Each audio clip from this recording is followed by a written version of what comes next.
और सब लोग के लिए स्वागत है भगवत गीता का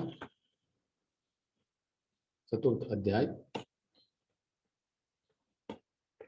तो इस अध्याय का नाम है दिव्य ज्ञान। तो दिव्य ज्ञान मतलब इस इधर से हम लोग को समझ में आ रहा है कि दिव्य ज्ञान मतलब ये जो ज्ञान है तो ऐसा कोई ज्ञान नहीं कि कैसे हम लोग भौतिक जगत में मिलता है। बहुत तरीका ज्ञान तो आप भौतिक ज्ञान बोल सकते हैं, तो भौतिक ज्ञान नहीं है ये, इसको दिव्य ज्ञान बोल रहे हैं। तो इसमें हम लोग और जानने के लिए कोशिश करेंगे कि क्या अर्जुन को भगवान श्री कृष्ण ने दिया है। तो उससे पहले थोड़ा चैप्टर 3 का हम रिकैप करेंगे। हम लोग समझे कि क्या कर्म करना है और कैसे त्याग और ज्ञान के बारे में हम लोग को चर्चा किया। कर्म के बारे में हम चर्चा किया कि कैसा हमको कर्म करना चाहिए। ठीक है। और यज्ञ के बारे में हम लोग समझ में आया कि यज्ञ के मतलब क्या है कि सिर्फ हवन करने से ही यज्ञ नहीं है, वरना आजकल तो 5,000, 10,000, 15,000, 50,000, 5 लाख का भी यज्ञ चलता है। तो हम लोग ये अ, अ, जो हम लोग को धोखे देने वाला जैसा यज्ञ, इसमें हम लोग फंसना नहीं चाहिए। यज्ञ विष्णु के लिए हो रहा है तो वो है, उसके अंदर में कोई अर्थ है, वो यज्ञ का कुछ फल है। और हम लोग एक अच्छा श्रेष्ठ बनना व्यक्ति श्रेष्ठ बनते हैं हम लोग, तो उसके लिए क्या क्या हम लोग को फॉर्मूलाज चाहिए या सूत्र चाहिए, तो हम लोग गीता में हम लोग वो समझे।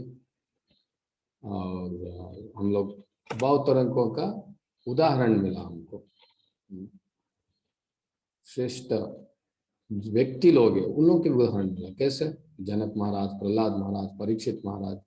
तो बाद में आजकल हम लोग इसके अंदर में भी उदाहरण मिला कि प्रभुपाद जी भी है कि जैसा श्रेष्ठ व्यक्ति है कि महाजन है, महाजन जो इनको हम लोग फॉलो कर पाएंगे। और हम लोग ये भी समझा कि इस पथ में हम लोग को बहुत तरीका का जो रुकावट आ सकता है, तो हम उसको कैसे रेगुलेट करना है, उसको हम लोग कैसे उसको निभाना चाहिए, तो हम लोग इसके बारे में हम समझे। तो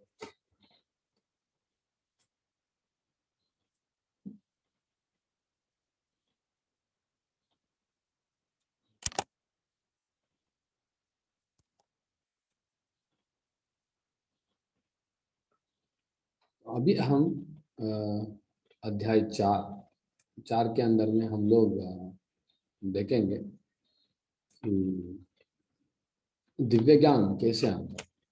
दिव्य ज्ञान का मतलब क्या है, दिव्य ज्ञान कैसे आता है, और हम समझेंगे कि कृष्ण का जन्म, कर्म और इनका लीला कैसे दिव्य है। और हमारा कर्म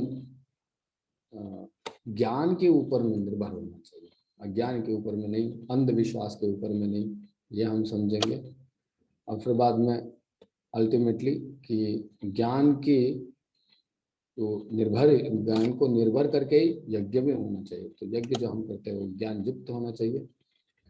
और फाइनली लास्ट में हम लोग समझेंगे कि हम लोग दिव्य ज्ञान को हम कैसे प्राप्त कर पाएंगे। ठीक है।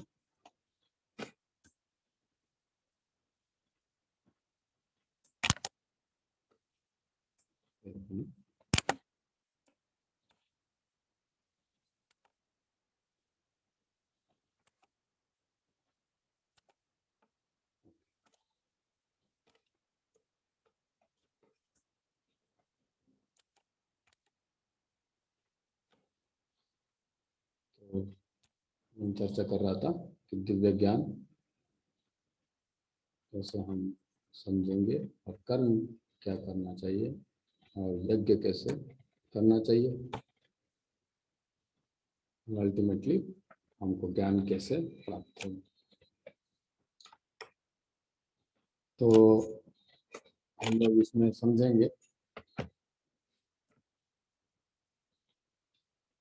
राजर्षि लोग, उन लोगों को भी ये ज्ञान को दिया था, इसलिए इसको बोलते दिव्य ज्ञान। प्रथम श्लोक में आ रहा है, श्री भगवान बोल रहे इमं विवस्वते योगम प्रोक्तावान अहम अव्ययम्। विवस्वान मनवे प्राह मनुर्इक्षवाकवे अब्रवीत। भगवान श्री कृष्ण ने कहा, मैंने इस अमर योग विद्या का उपदेश सूर्यदेव विवस्वान को दिया और विवस्वान ने मनुष्य के पिता मनु को उपदेश दिया और मनु ने इसका उपदेश इक्ष्वाकु को दिया। तो ये राजा लोगों के अंदर में ये विद्या को देते थे। तो ये कोई एक साधारण विद्या नहीं, और ये एक परंपरा द्वारा देते थे। तो इधर में हम लोग ऑडियंस से एक छोटा सा प्रश्न पूछेंगे कि क्या परंपरा मतलब आप लोग पहले सुना होगा, तो परंपरा मतलब क्या है आपका द्वारा में हम सुनना चाहते हैं। व्हाट इज परंपरा? तो चैट बॉक्स में आप लोग लिख सकते हैं, मैं देख रहा हूँ।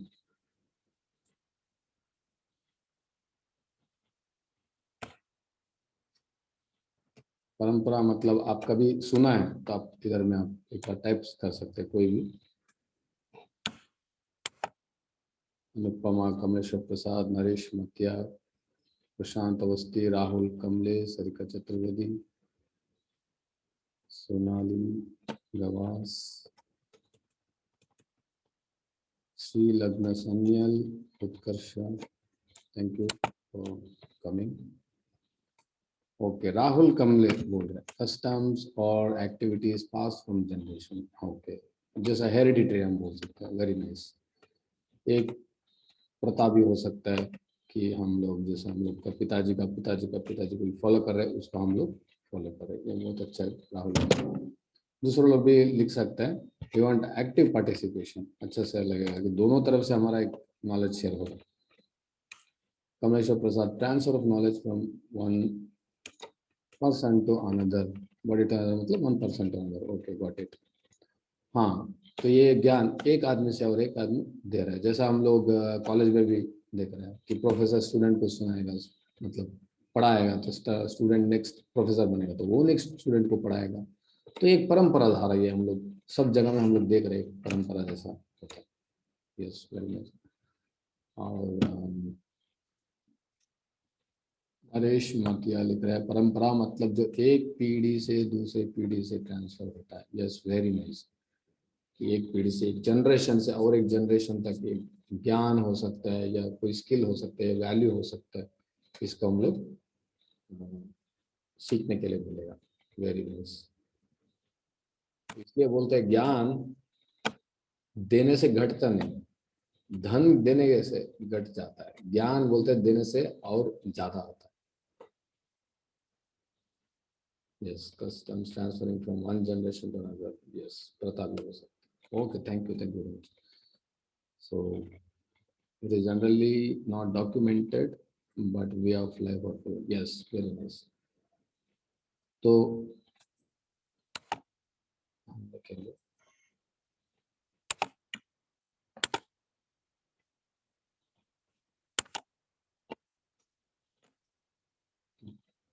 दिव्य ज्ञान ये जो है, हाँ, परंपरा के द्वारा आ रहा है। यस, कैसे आ रहा है हम लोग भगवान समझे। एवं परंपरा प्राप्तम इमं राजर्षयो विदुः सकालेन महता योगो नष्टः परंतपा। इस प्रकार यह परम विज्ञान गुरु परंपरा द्वारा प्राप्त किया गया और राजर्षियों ने इसी विधि से इसे समझा, किंतु काल क्रम में यह परंपरा छिन्न हो गई, अतः यह विज्ञान यथारूप में लुप्त हो गया लगता है। तो भगवान बोल रहे कि ये गुरु परंपरा के द्वारा ये आ रहा है, एक के बाद एक के बाद एक के बाद सबको आ रहा है, मगर बीच में क्या हो गया, लुप्त हो गया। तो अभी अर्जुन वो एक प्रश्न आता है, देखेंगे क्या प्रश्न है, बहुत बढ़िया प्रश्न आता है। तो इससे पहले कृष्ण भगवान बोल रहे आज मेरा द्वार वही यह प्राचीन योग, यानी परमेश्वर के साथ अपने संबंध का विज्ञान।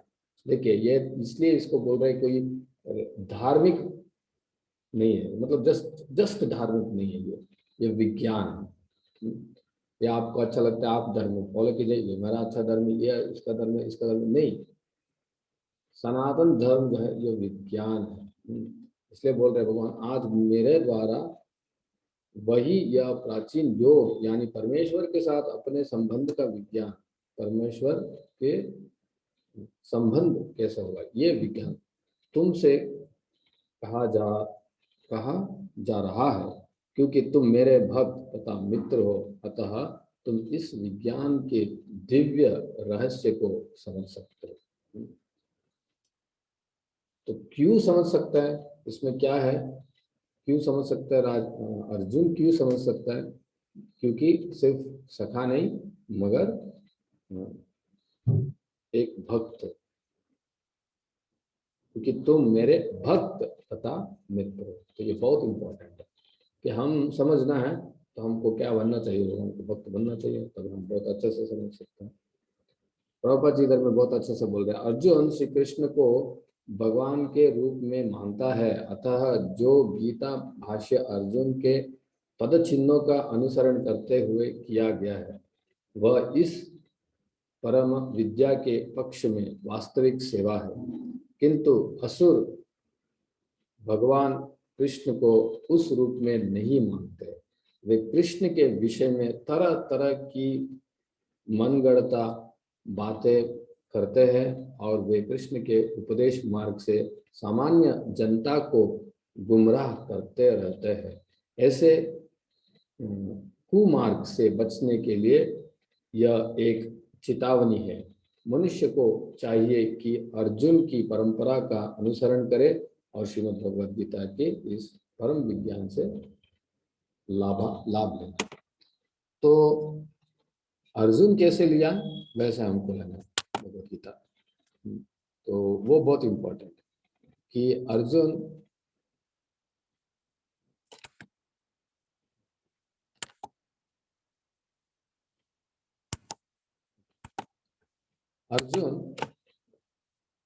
कोई तरह चैलेंजिंग नहीं किया कृष्ण से, तो अर्जुन कृष्ण से डायरेक्ट सबने से होकर शरणागत होकर सीखा। तो वैसे हमको सीखना चाहिए वही बोलो, और कृष्ण जो अर्जुन को सुनाए तो वही हम लोग को आज मिल रहा है। इधर में कोई तरह चेंजेस नहीं। इसलिए प्रभुपाद जी उनका पुस्तक में लिखा श्रीमद् भगवद गीता यथारूप, यथारूप मतलब जैसे थे वैसे ही है, एज इट इज। तो अर्जुन का भी बहुत बढ़िया प्रश्न है, क्या है बोल रहे, अपरम भवतो जन्म परम जन्म विवस्वतः कथमेतद्विजानीयं त्वमदौ प्रोक्तम वनीति। अर्जुन ने कहा सूर्यदेव विवस्वान आपसे पहले हो चुके, ज्येष्ठ है, तो फिर मैं कैसे समझूं कि प्रारंभ में भी आपने उन्हें इस विद्या का उपदेश दिया था। तो बहुत बड़े प्रश्न है, बहुत अच्छे से प्रश्न है। तो इधर भगवान बोल रहे हैं कि तुम्हारे तथा मेरे अनेकानेक जन्म हो चुका है, मुझे तो उन सबका स्मरण है, किंतु हे परंतप तुम्हें उनका स्मरण नहीं रह सकता। सो भगवान का जो जन्म है, भगवान जो आ रहा है तो हर युग में आ रहा है, तो भगवान को याद रहेगा। मगर हम लोग जब भी हम लोग जन्म ले रहे हैं, हम लोग पहले क्या थे हम लोग भूल जाते हैं। तो भगवान वही बोल रहे हैं कि बार बार अवतार ले रहे हैं भगवान। वेदों में भी कहा गया कि अद्वैत होते हैं हुए भी भगवान असंख्य रूप में प्रकट होते हैं। वे उस वैधूर्य मणि के समान है जो अपना रंग परिवर्तन करते हुए भी एक ही रहता है। इन सारे रूपों की विशुद्ध निष्काम भक्त ही समझ पाता है। केवल वेदों के अध्ययन से उनको नहीं समझा सकता है। यह हमको समझना चाहिए कि सिर्फ वेद का अध्ययन करने से ही हमको भगवान को समझ में आ जाएंगे, नहीं, भक्त बनना चाहिए हमको। तो इसलिए हम लोग इसको बोलते हैं दिव्य ज्ञान। सिर्फ ज्ञान नहीं, सिर्फ ज्ञान को हम लोग एक्यूमुलेट नहीं कर रहे हैं, ये हमको बहुत इंपॉर्टेंट समझना चाहिए। तो भगवान बोल रहे यद्यपि मैं अजन्म तथा अविनाशी हूँ और यद्यपि मैं समस्त जीवों का स्वामी हूँ, तो भी प्रत्येक युग में अपने आदि दिव्य रूप में प्रकट होता हूँ। देखिए बहुत क्लियर कट है। अजोपि सन अव्ययात्मा भूतानाम ईश्वरोपि सन प्रकृति स्वमधिष्ठाय स्वाम अधिष्ठाय संभवामि आत्ममाया। दिव्य रूप में मैं प्रकट होता हूँ। तो भगवान का रूप और हमारा रूप हम लोग प्रथम अध्याय के अंदर में हम लोग देखा कि कैसे कि भगवान का रूप और हमारा रूप अलग है। ठीक है, तो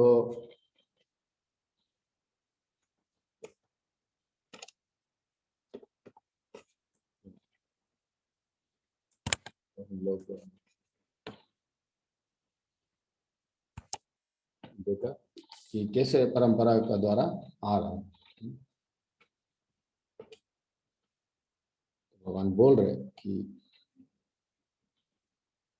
बहुत पहले ही मैं ज्ञान को दे रहा हूँ।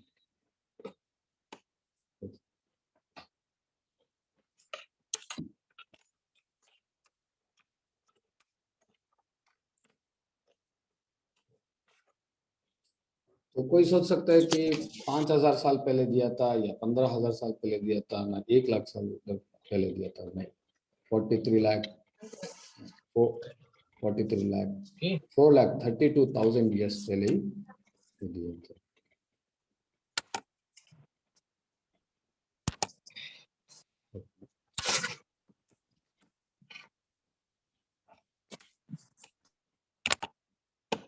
तो भगवान बोल रहे हैं यदा, बहुत बहुत इंपॉर्टेंट श्लोक है इसमें अभी आए हैं। तो आप कोई गेस कर सकते हैं कि कौन सा श्लोक है वो? भगवत गीता में बहुत इंपॉर्टेंट श्लोक है, चैट बॉक्स में लिख सकते हैं। सब लोग को ये श्लोक के बारे में पता होगा।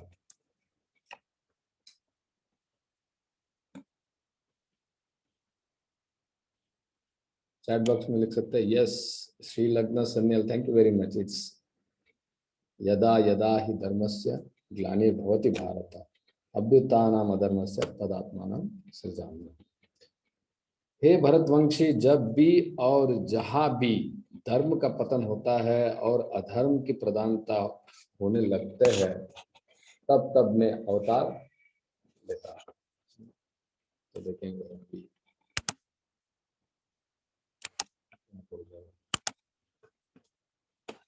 क्या दे रहे, अभी नहीं, बहुत पुरातन है, इसलिए हमको सनातन धर्म बोलता है। सूर्य जब थे तब से ये ज्ञान आ रहा है। तो मनु इक्ष्वाकु को इतना लाखों साल पहले बोला, तो मनु का आयु दिखा है इधर में। मगर जब समय चलते चलते ज्ञान हो जाता है, तो अभी अर्जुन को फिर से बोल रहे हैं ये। तो अभी भगवान बोल रहे कि जब भी धर्म ये हो जा रहा है, विलीन हो जा रहा है, तब मैं आ रहा हूँ। परित्राणाय साधूनां विनाशाय च दुष्कृतां धर्म संस्थापनार्थाय संभवामि युगे युगे। तो ये दो चीज के लिए आ रहे हैं, मगर इसमें बहुत इम्पोर्टेंट है वो हम समझेंगे अभी। इधर में बोल रहे हैं कि जब भी धर्म ग्लानि होगा, मैं आ रहा हूँ, मैं इधर में अवतार ले रहा हूँ। क्या बोल रहा है? परित्राणाय साधूनां विनाशाय च दुष्कृतां धर्म संस्थापनार्थाय संभवामि युगे युगे। 3 रीजन है, 3 कारण है भगवान आने का। एक है साधु का परित्राण करने के लिए, और सेकंड है दुष्कृति लोग है उनको विनाश करने के लिए, और धर्म को संस्थापन करने के लिए। तो इसमें बहुत इम्पोर्टेंट कारण क्या हो सकता है, आप लोग चैट बॉक्स में लिखिए। तीन है। एक है परित्राणाय साधना, मतलब साधु को परित्राण करने के लिए, भक्तों का उद्धार करने के लिए, दुष्टों का विनाश करने के लिए, धर्म को स्थापन करने के लिए। तीन कारण है, भगवान कभी भी अवतार ले रहा है, यही है। तो इसमें टॉप वन कारण क्या है जिससे जिसके लिए भगवान अवतार ले ही लेता है, देखो चैट बॉक्स में।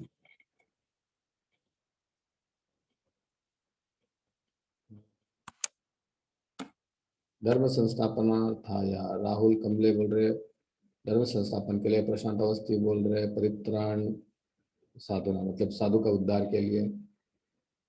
और कोई क्या है, एक कारण है जो टॉप वन कारण, उसके लिए भगवान आएगा। नरेश मतिया, यस, जो भी है आप चैट बॉक्स में लिखिए, आप इधर में ऑडियंस। नरेश मतिया, धर्म की पुनर्स्थापन के लिए, वेरी नाइस। और बाकी लोग भी लिखिए। कंकना बुरवा, साधुओं की रक्षा के लिए, very nice, fine. So ultimately, yes, this is the most important reason. The most important reason is साधुओं का उद्धार करने के लिए। तो साधु को कभी भी, साधु मतलब ऐसा नहीं सिर्फ जो ऐसा कपड़ा पहनता रहता है या दाढ़ी रखा रहेगा या त्रिशूल लेकर रहेगा, उनका नहीं। तो सब लोग हैं जो भी भगवान का भक्त है, भक्त का उद्धार करने के लिए।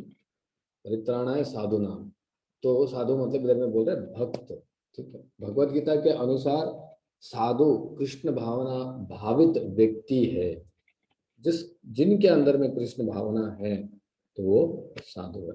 देखिए ये इतना क्लैरिटी प्रभुपाद जी का तात्पर्य को छोड़ के हम लोग को किधर भी नहीं मिलेगा, इतना क्लैरिटी कि साधु मतलब हम लोग सोचेंगे कि जटाधारी होना चाहिए और गले में इतना बड़ा बड़ा माला पहनना चाहिए और हाथ में थोड़ा भस्म फेंकना चाहिए, कुमकुम निकलना चाहिए।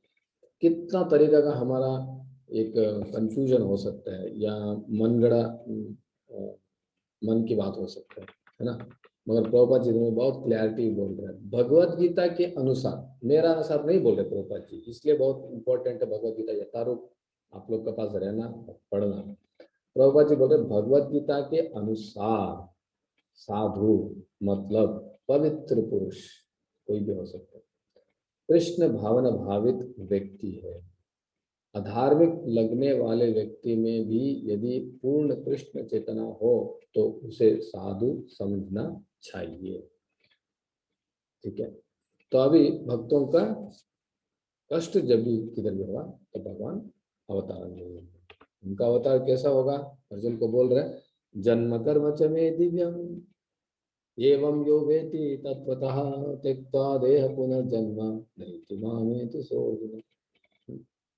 हे अर्जुन, जो मेरे आविर्भाव तथा कर्म की दिव्य प्रकृति को जानता है, क्या कौन सा प्रकृति, दिव्य प्रकृति, जड़ प्रकृति नहीं, भौतिक प्रकृति नहीं, वह इस शरीर को छोड़ने पर इस भौतिक संसार में पुनः जन्म नहीं लेता, अपितु मेरे सनातन धाम को प्राप्त होता है।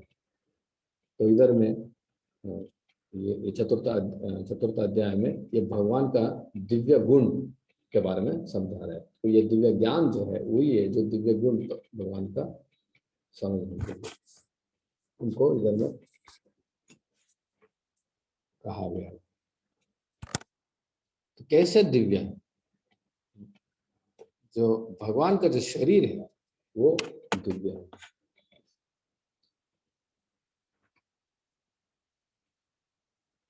कोई तरह भौतिक वस्तु से बनाया नहीं। भगवान का शरीर को बोलते हैं सच्चिदानंद विग्रह, अनादिर आदिर गोविंदा सर्व कारण कारण। और भगवान को भविष्य और वर्तमान और भूत ये तीनों पता रहेगा। जैसा अभी अर्जुन को बोल रहे कि पहले भी मैं बोला था, अभी भी बोल रहा हूँ, और फ्यूचर में क्या होगा वो भी, भविष्य में क्या होगा वो भी भगवान इधर में बोल रहे हैं। तो तीनों सर्वज्ञ है भगवान, परम ज्ञान उनसे आ रहा है। तो ऐसा कोई अज्ञान से अज्ञान से ढका नहीं है भगवान का जो ज्ञान है। ये हमको समझना चाहिए।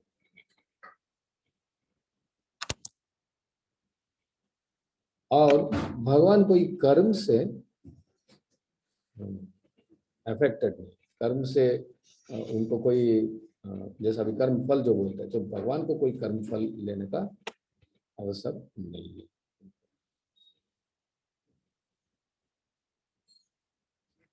और नेक्स्ट, कैसे भगवान दिव्य है और सब कुछ भगवान बना रहा है, सृष्टि बना रहा है, चतुर्वर्ण बना रहा है, मगर इस सबसे भगवान ऊपर है, इससे सबसे भगवान लिप्त नहीं है, तो इसलिए भगवान दिव्य है।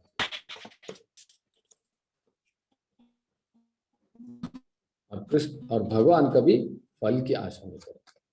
जैसे हम लोग कर्म करेंगे तो हम फल की आशा करेंगे, कोई भी कर्म कोई भी करेगा तो फल का आशा करेंगे। भगवान ऐसा नहीं कि मैं कर्म कर रहा हूँ तभी इसका फल का आशा करूंगा। या अर्जुन को भी बोले कि अभी आपको मैं बोला हूँ कि युद्ध करिए, आप युद्ध नहीं करेगा तो और कोई आकर करेंगे, आप तो निमित्त मात्र है। तो ऐसा नहीं कि अभी आप करिए बोल दिया तो आपको करना ही चाहिए। तो फल की आशा नहीं करेंगे। तो कर्म से अल्टीमेटली क्या, भगवान कोई कर्म से लिप्त नहीं। जैसा जनरली लोग सोचता है कि हाँ भगवान को भी भूख लग रहा था, भगवान को भी काम लग रहा था, भगवान को भी क्रोध लग रहा था, तो वो भी एक नॉर्मल नॉर्मल पुरुष है। नहीं, भगवान नॉर्मल पुरुष होता था तो ब्रह्म संहिता में ब्रह्मा जी बोलते हैं अनादिर आदिर गोविंदा सर्व कारण कारण ईश्वर परम कृष्णा सच्चिदानंद विग्रह। सत चित आनंद का विग्रह है पूरा भगवान। सत मतलब सनातन, चित्त मतलब पूर्ण ज्ञान, और आनंद मतलब आनंद। कभी भी ऐसा नहीं कि दुख में कष्ट कर लो, मगर भगवान का ये लीला जो है वो दिव्य है।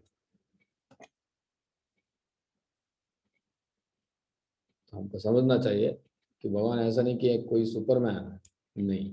भगवान भगवान बनेगा नहीं, भगवान भगवान ही है। ऐसा नहीं कि कोई तपस्या करके कोई भगवान बन जाएगा।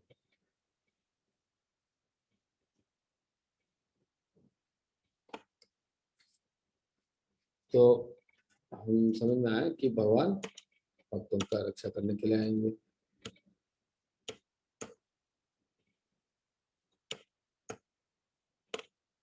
और दुष्कृति को नाश करने के लिए, तो दुष्कृति को नाश करने के लिए भगवान सिर्फ भगवत धाम में बैठ के ही उधर में सिर्फ मन में सोचेगा तो दुष्कृति लोग का नाश हो जाएगा।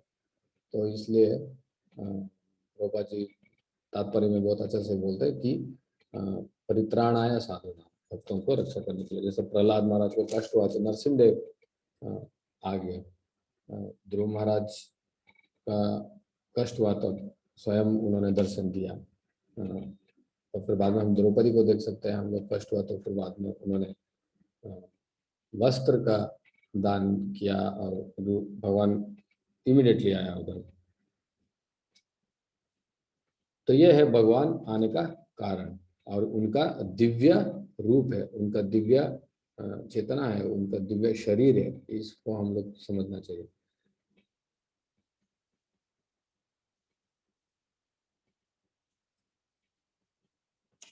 तो इसको, ये ज्ञान, दिव्य ज्ञान से हम लोग को क्या प्राप्त है, दिव्य ज्ञान मिलने से हमको क्या प्राप्त है, ये आपका 4 नंबर अध्याय 9वें श्लोक से 10 श्लोक तक वर्णन किया है। भगवान का ये दिव्य लीला, जन्म कर्म च में दिव्यम यो वे जो एवं यो वेति तत्वता, ये हम लोग को समझने से क्या होगा, हम लोग कर्म से लिप्त नहीं होंगे, क्योंकि भगवान कर्म से लिप्त नहीं है। हम लोग कर्म से, कर्म बंधन से हमको छुटकारा मिलेगा। ये आपका 10 में श्लोक में बोल रहे भगवद गीता में, वीतराग भय क्रोधा मन्मया मामुपाश्रिता बहावो ज्ञान तपसा भूता मद्भाव भागवता।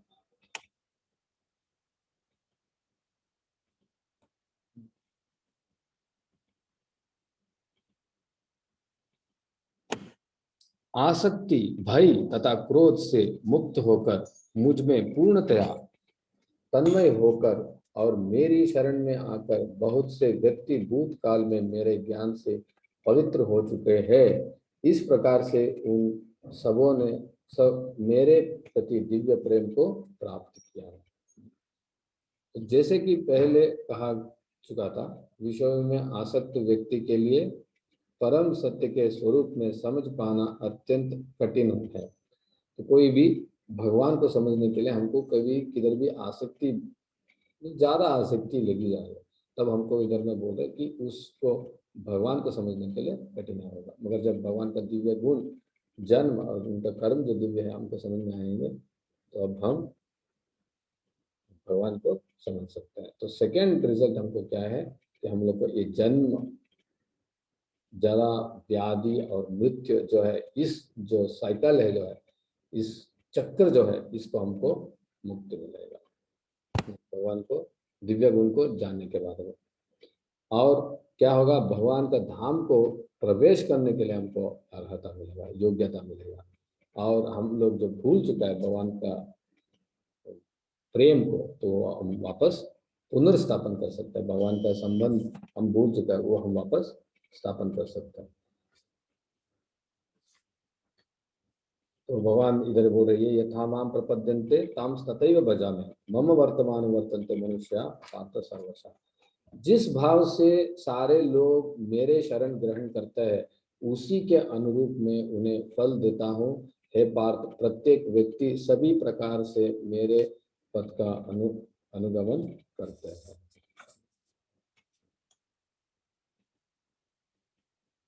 इसलिए हमको भगवान के बारे में अच्छे से डिटेलली हमको जानना चाहिए। ये तमाम प्रपद्यन्ते मतलब जैसे हम शरणागति करेंगे, जितना हम भगवान को समझने की कोशिश करेंगे, उतना हम लोग भगवान हमको उनका कृपा देंगे, उनका आशीर्वाद देंगे समझने के। तो अभी विविध कर्म, ज्ञान के स्तर में कर्म का विभाजन क्या होता है, चौथा अध्याय 16 श्लोक से लेकर 24 श्लोक तक वर्णन किया है। पहले हमको इधर में समझा कि भगवान कोई कर्म से लिप्त नहीं है। भगवान बोल रहे हैं, 14 श्लोक में बोल रहे हैं, मुझ पर किसी कर्म का प्रभाव नहीं पड़ता, नहीं मैं कर्म फल की कामना करता हूँ। जो मेरे संबंध में इस सत्य को जानता है, वह भी कर्म के फल के पाश में नहीं बंधन नहीं होता। जो मतलब भगवान कर्म का पाश में नहीं पड़ रहे, तो भगवान के बारे में जो समझेगा तो वो भी भगवान के पास में नहीं पड़ेगा। स्वयं भगवान बोल रहे थे, इतना बढ़िया चीज है।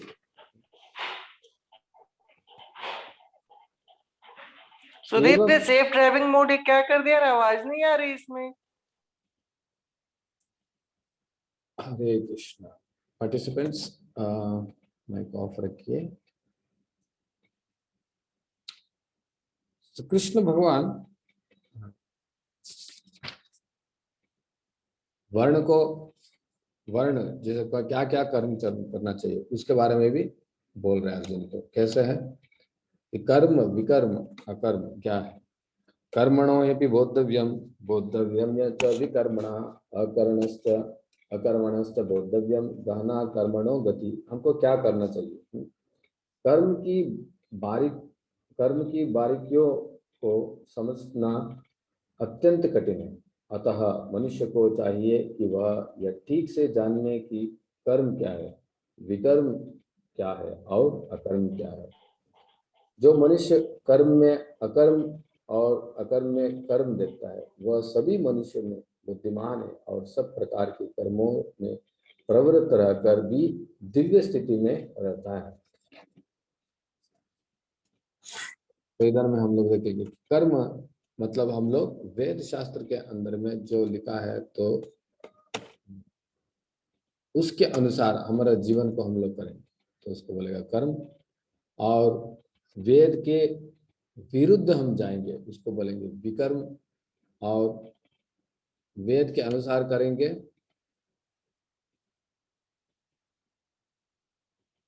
उसको भी बोलेंगे अकर्म। मगर कर्म और अकर्म में फर्क पड़ता है। कर्म और अकर्म में क्या फर्क पड़ता है? जब भी हम कोई कर्म, जैसे मतलब कि हाँ यज्ञ क्या हमको ये चाहिए, हमको यज्ञ क्या हम वो चाहिए, हम कर्म क्या वो चाहिए ये चाहिए, तो जो आसक्त रहित कर्म जो बोल रहे हैं हम लोग, निष्काम कर्म नहीं, आसक्त रहित, तो उसमें क्या होगा? देयर विल बी जन्म, और फिर से हमको व्याधि और ये मृत्यु, इस चक्र में हम बंधन रहे। और विकर्म तो बोलने की बात नहीं, विकर्म तो ऐसा चीज है कि नरक यातना मिलेगा हमको, तो उसमें हम सोच भी नहीं पाएंगे। और कर्म मतलब सिर्फ कर्म में क्या हो रहा है और अकर्म में क्या है, वो फर्क है कि कर्म के अंदर में आध्यात्मिक ज्ञान नहीं है, दिव्य ज्ञान नहीं है, और अकर्म में क्या है? दिव्य ज्ञान है। और विकर्म तो ज्ञान ही नहीं है, अज्ञान बोल सकते हैं। तो हम लोग कभी कभी हम लोग समझते हैं कि हाँ अभी बहुत अच्छे से हम लोग यश करेंगे, तो वो क्या है, कौन सा प्लेटफॉर्म में आएगा? कर्म के प्लेटफॉर्म में, विकर्म प्लेटफॉर्म में, ना अकर्म के प्लेटफॉर्म में। हम लोग बहुत इंद्रिय तृप्ति करेंगे, बहुत ये खाएंगे वो खाएंगे जो भी चाहिए, प्राणी को हत्या करेंगे, और जीव का हत्या करेंगे, तो कौन सा प्लेटफॉर्म में आएगा वो? आप लोग बोलिए, चैट बॉक्स में लिख सकते हैं। वो कर्म में आएगा ना विकर्म में आएगा, अकर्म में आएगा?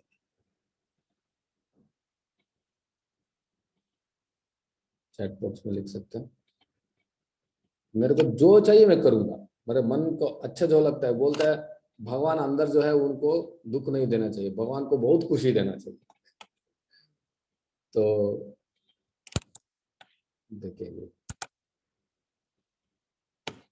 Yes, Shri Lagna Sangya, very nice. विकर्मा, प्रशांत अवस्थी विकर्मा, कमलेश्वर प्रसाद विकर्मा, अनुपम विकर्मा, उत्कर्ष अवस्थी विकर्मा, हिमांशु विकर्मा, वेरी नाइस, थैंक यू। जो भी मन में करेंगे ना, तो कभी कभी ये बहुत ही बार हम लोग सुना है, बहुत जगह में हम लोग सुनता है ऐसा कि जो चाहिए करो, वही वही अच्छा है, और मन को कभी दुख नहीं देना चाहिए, अंदर में भगवान बैठा है, भगवान को दुख नहीं देना चाहिए। तो ये सब तरीका का जो मन गणना है, तो उससे हम लोग बाहर आना चाहिए, हम लोग कभी भी इसके अंदर में फंसना नहीं चाहिए।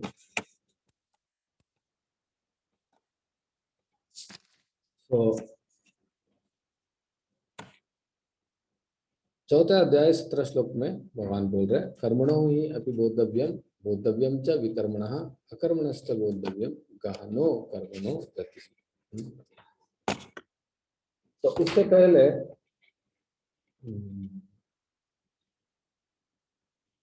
भगवान बोल रहे हैं कि बहुत भौतिकवादी लोग बहुत तरह यज्ञ भी करते हैं। जो कुछ लोग ज्ञान, या ज्ञान से ही वो लोग तृप्त है, कुछ लोग इंद्रिय तृप्ति में तृप्त है, ठीक है। तो कोई तपस्या करने में, कोई ध्यान करने में, तो ऐसा बहुत से तरीकों के चीज में, ठीक है, तो बहुत तरीकों की चीज में ये पड़ चुका है, ठीक है। मगर ये जो कर्म का कर्मणो ही अपि बोधव्य, ये जो कर्म इतना गहन है, इतना कठिन है इसको समझने के लिए। चौथे अध्याय 17 आप देख सकते हैं। कर्म की बारीकों की समझना अत्यंत कठिन है, अतः मनुष्य को चाहिए कि वह यह ठीक से जानने की कर्म क्या है। तो इसलिए हम लोग को समझना चाहिए कि क्या कर्म करना चाहिए, क्या विकर्म है क्या अकर्म है। तो हम लोग पहले अध्याय में भी हम लोग समझा कि भगवान विष्णु के लिए जब भी हम करेंगे तो वो अकर्म कहलाता है, वो कर्म भी नहीं विकर्म भी नहीं, उससे हम लोग को कोई तरह फल आशा नहीं कर रहे। तो इसका मतलब ये नहीं कि फल नहीं है, हम लोग सोचना चाहिए। हम लास्ट टाइम भी हम लोग उदाहरण दे रहे थे कि जैसा भगवान के लिए हम भोग लगाता है, भोग अर्पण करते हैं, तो ऐसा नहीं कि अभी फल नहीं है मतलब अभी प्लेट में सब खाली हो गया, नहीं, भगवान वापस दे रहे हैं हमको, हम खा रहे हैं, हम लोग खुशी है। एक ही चीज और एक आदमी खा रहा है, वो भी खुशी है, मगर उधर भगवान को नहीं दे रहा है, भगवान को अर्पण नहीं कर रहा।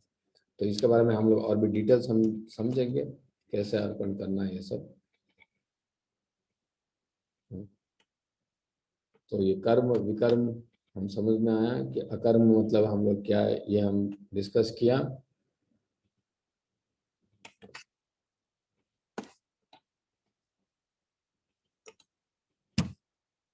तो दिव्य ज्ञान, ये जो गीता का ज्ञान के द्वारा हम लोग कर्म करेंगे और भगवान को हमारा कर्म का फल को अर्पण करेंगे, तब हम आनंद में रह सकते हैं। ये हमारा लेसन है सीखने का, और भगवत धाम जाने का हम लोग का प्रवेश हो सकता है। सेक्शन 4 में हम लोग जा रहे हैं कि ज्ञान को कैसे हम लोग प्राप्त कर सकते हैं।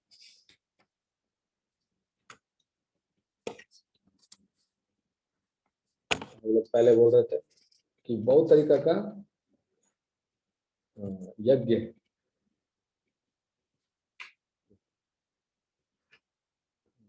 जो स्वतः होने वाले लाभ से संतुष्ट रहता है, जो द्वंद्व से मुक्त है और ईर्ष्या नहीं करता है, तो सफलता तथा असफलता दोनों में स्थिर रहता है। वह कर्म करता करता हुए भी कभी बंधन नहीं होता। तो ये हम लोग चर्चा किया कि कैसे हम लोग भगवान की खुशी के लिए हम लोग करेंगे, तब उसके अंदर में हम लोग का कर्म बंधन नहीं होता।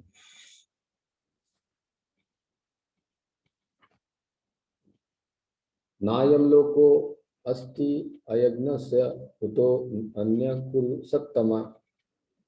ये श्लोक में बोल रहे हैं, हे कुरुश्रेष्ठ, अर्जुन को भगवान बोल रहे हैं, जब यज्ञ के बिना मनुष्य इस लोक में या इस जीवन में ही सुख पूर्वक नहीं रह सकता, तो फिर अगले जन्म में कैसे रह सकता है। बहुत ही इंपॉर्टेंट है।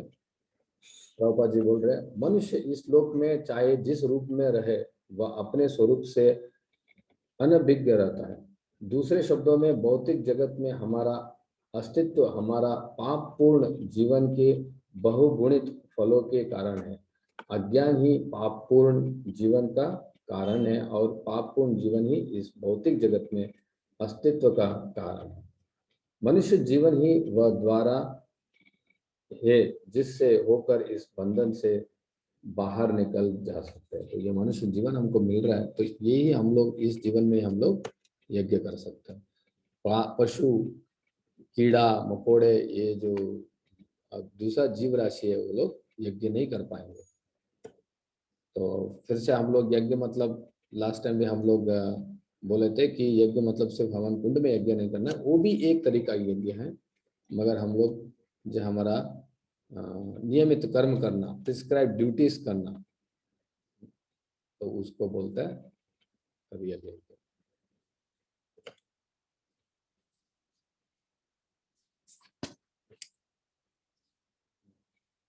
विभिन्न प्रकार की यज्ञ हो सकता है, वेद सम्मत है, और ये सभी विभिन्न प्रकार के कर्म से उत्पन्न है। इन्हें इस रूप में जानने पर तुम्हें मुक्त हो जाएगा। हे परंतप, द्रव्य यज्ञ से ज्ञान यज्ञ श्रेष्ठ है। हे पार्थ, अंततो गत्वा सारे कर्म यज्ञों का अवसान दिव्य ज्ञान में होता है। तो जितना तरीका भी यज्ञ हो सकता है, उसमें श्रेष्ठ है वो दिव्य ज्ञान।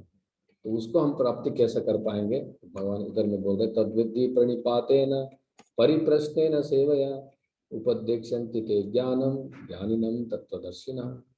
डिफरेंट लेवल का ज्ञान हम लोग देख रहे हैं, डिफरेंट लेवल का ज्ञान भगवान बोल रहे हैं।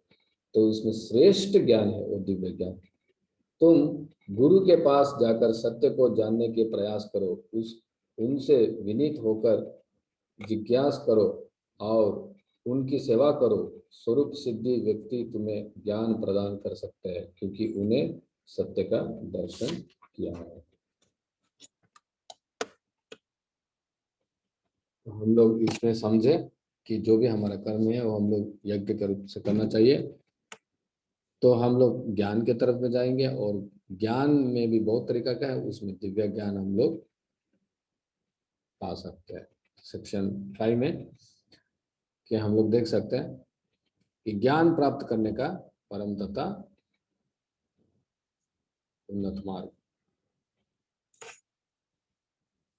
ये हम लोग डिस्कस किया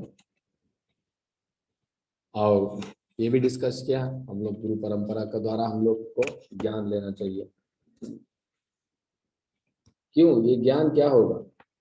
स्वरूप सिद्धि व्यक्ति से वास्तविक ज्ञान प्राप्त कर चुकने पर तुम पुनः कभी ऐसे मोह को प्राप्त नहीं होगा, क्योंकि इस ज्ञान के द्वारा तुम्हें देख सकेगा कि सभी जीव परमात्मा के अंश रूप है, अर्थात वे सब मेरा है। तो मतलब हम लोग सब जीवों के अंदर में भगवान का दर्शन कर पाएंगे। तो कैसे होगा? जब भी हम लोग जो व्यक्ति जो वास्तविक ज्ञान प्राप्त कर चुका है, और हम लोग ये हम लोग को समझ में आएगी कि वास्तविक ज्ञान जब भी आता है, दिव्य ज्ञान जब भी आता है, तब एक परंपरा के अंदर। तो पद्म पुराण में कहा गया संप्रदाय विहीन ये मंत्रस्ते निष्फल मत अथ कलो भविष्यन्ति चत्वारः संप्रदायिनः। संप्रदाय विहीन होकर कोई भी मंत्र भी मिलेगा तो बोल रहे हैं पद्म पुराण में वो निष्फल है।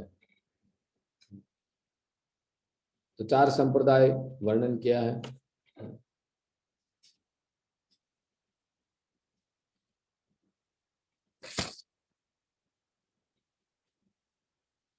क्या 4 संप्रदाय? श्री ब्रह्मा रुद्र सनक वैष्णव क्षिति पवन चत्वारस्ते कलो भव्या हे उत्कले पुरुषोत्तम।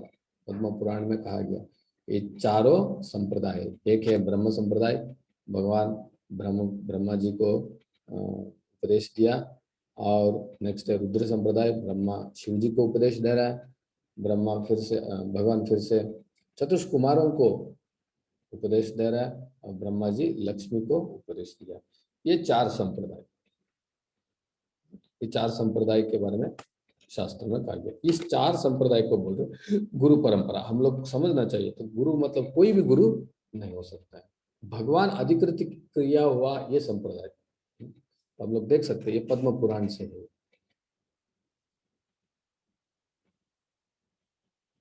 चार संप्रदाय का आचार्य भी है। हम लोग उड़पी में देख सकते हैं मंगलोर, तो उधर में हम लोग माधवाचार्य जी का आविर्भाव स्थान है। ब्रह्म संप्रदाय का मेन अथॉरिटी है, रुद्र संप्रदाय का अथॉरिटी विष्णु स्वामी है। नॉर्थ इंडिया उत्तर भारत में हम ज़्यादा दे सकते हैं, वल्लभ संप्रदाय होता है। कुमार संप्रदाय में हम लोग वृंदावन इस जगह में संतों में देख सकते हैं, निम्बार्क आचार्य। और रामानुज संप्रदाय जो श्री लक्ष्मी को भगवान उपदेश देते हैं, रामानुजाचार्य आकर उनको प्रचार करते हैं। तो ये 4 संप्रदाय बहुत इंपॉर्टेंट है। तो प्रणिपातेन परिप्रश्नेन सेवया, हम लोग ये समझा कि हम लोग एक प्रणिपातेन मतलब दैन्यता भाव से गुरु को हम लोग समर्पित करना चाहिए, और सही सही प्रश्न हमको पूछना चाहिए कि हमको प्रेयस और श्रेयस, मेरा श्रेय क्या है, वही हम लोग को प्रश्न करना चाहिए और सेवा करना चाहिए। और ये ज्ञान मिलने का फल क्या है? दिव्य ज्ञान मिलने का फल क्या है? जैसे प्रज्वलित अग्नि ईंधन को भस्म कर देता है, उसी तरह हे अर्जुन ज्ञान रूपी अग्नि भौतिक कर्म के समस्त फलों को जला डालते हैं। ये बहुत इंपॉर्टेंट है। अपि चेदसि पापेभ्यः सर्वेभ्यः पापकृत्तमः, यदि तुम्हें समस्त पापियों में भी सर्वाधिक पापी समझा जाए तो भी तुम दिव्य ज्ञान रूपी नाव में स्थित होकर दुख सागर को पार करने में समर्थ होंगे। तो ये दिव्य ज्ञान हम लोग को क्या कर रहे हैं? दिव्य ज्ञान से हम लोग इस बंधन से, इस जड़ जगत से हम लोग पार कर जा सकते हैं, और कभी भी हम भ्रम में नहीं पड़ेंगे। वह सभी लोगों को भगवान श्री कृष्ण का अंश समझता है। कौन? ये जो दिव्य ज्ञान मिलेगा। और भस्मसत कुरुते तथा, बहुत ही आसानी से पापों के समुद्र से तर जाता है।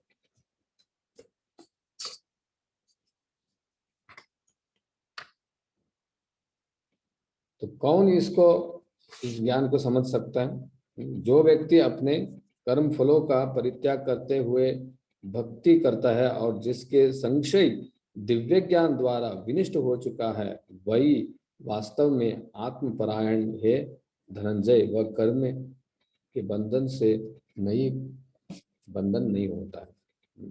अतएव तुम्हारे हृदय में अज्ञान के कारण जो संशय उठा है उन्हें ज्ञान रूपी शास्त्र से काट डालो। हे भारत, तुम योग से समन्वित होकर खड़े हो और युद्ध करो। तो भगवान यही बोल रहे कि आपको संशय रहेगा तब ये ज्ञान नहीं मिलेगा। हम लोग प्रामाणिक गुरुओं के द्वारा हम लोग को ये ज्ञान लेना चाहिए। हम लोग संशय करने से नहीं होगा, हमको विश्वास रखना चाहिए। इस अध्याय में जिस योग पद्धति के उपदेश हुआ है वह सनातन योग कहलाता है। प्रभुपाद जी बोल रहे हैं इस योग में 2 तरह की यज्ञ कर्म किया जाता है। एक तो द्रव्य का यज्ञ, हम लोग बोल रहे थे डिफरेंट का यज्ञ है, और दूसरा आत्मज्ञान है जो विशुद्ध आध्यात्मिक कर्म है। यद्यपि साक्षात्कार के लिए द्रव्य ज्ञान नहीं किया जाता है तो ऐसे यज्ञ भौतिक बन जाता है, किंतु जब कोई आध्यात्मिक उद्देश्य या भक्ति से ऐसा यज्ञ करता है वह पूर्ण यज्ञ होता है। आध्यात्मिक क्रियाओं भी 2 प्रकार की होता है, आत्मबोध और तथा श्री भगवान विषय का सत्य। जो भगवत गीता के मार्ग के पालन करता है वह ज्ञान की इन दोनों श्रेणियों को समझ सकता है। उसके लिए भगवान के अंश स्वरूप आत्मज्ञान को प्राप्त करने में कोई कठिनाई नहीं होता। ऐसे ज्ञान लाभप्रद है क्योंकि ऐसे व्यक्ति भगवान के दिव्य कार्यकलापों को समझ सकते हैं। इस अध्याय के प्रारंभ में स्वयं भगवान ने अपने दिव्य कार्यकलापों को वर्णन किया है। जो व्यक्ति गीता के उपदेश को नहीं समझता वह श्रद्धा विहीन है, और जो भगवान द्वारा उपदेश देने पर भी भगवान के सच्चिदानंद स्वरूप को नहीं समझ पाता है, यह समझना चाहिए कि वह निपट मूर्ख है। कृष्ण भावनामृत के सिद्धांतों को स्वीकार करके अज्ञान को क्रमशः दूर किया जा सकता है। यह कृष्ण भावनामृत विविध देव यज्ञ, ब्रह्म यज्ञ, ब्रह्मचर्य यज्ञ, गृहस्थ यज्ञ, इंद्र संयम यज्ञ, योग साधना यज्ञ, तपस्या यज्ञ, द्रव्य यज्ञ, स्वाध्याय यज्ञ तथा वर्णाश्रम धर्म में भाग लेकर जागृत किया जा सकता है। ये सब यज्ञ कहलाता है और ये सब नियमित कर्म पर आधारित है, किंतु इन सब कार्यकलापों के भीतर सबसे महत्वपूर्ण कारक आत्म साक्षात्कार है।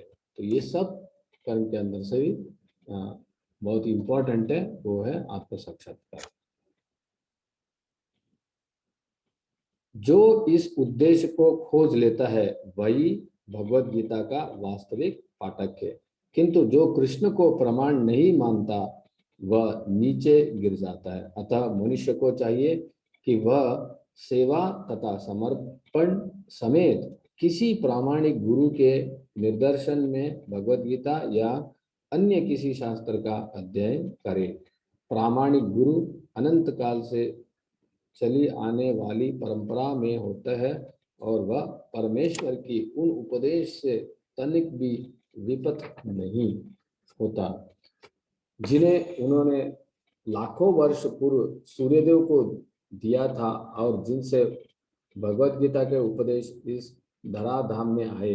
अतः गीता में ही व्यक्त भगवत गीता की पथ का अनुसरण करना चाहिए और उन लोगों से सावधान रहना चाहिए जो आत्म शलाघावश अन्य को वास्तविक पर से विपत करते रहते हैं।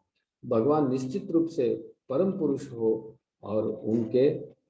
है और उनके कार्यकलाप दिव्य है। जो इसे समझता है वह भगवत गीता का अध्ययन शुभारंभ करते ही मुक्त हो जाता है। तो हम लोग ये दिव्य ज्ञान में हम लोग ये समझा कि जो गुरु परंपरा का द्वारा हम लोग को ये समझना चाहिए, ये हम लोग को आज क्लैरिटी हुआ। और किसी का कोई प्रश्न है, किसी का संदेह है दिव्य ज्ञान के ऊपर में, आप लोग पूछ सकते हैं, चैट बॉक्स में लिख सकते हैं। जो लास्ट में हमारा समरी दिए थे,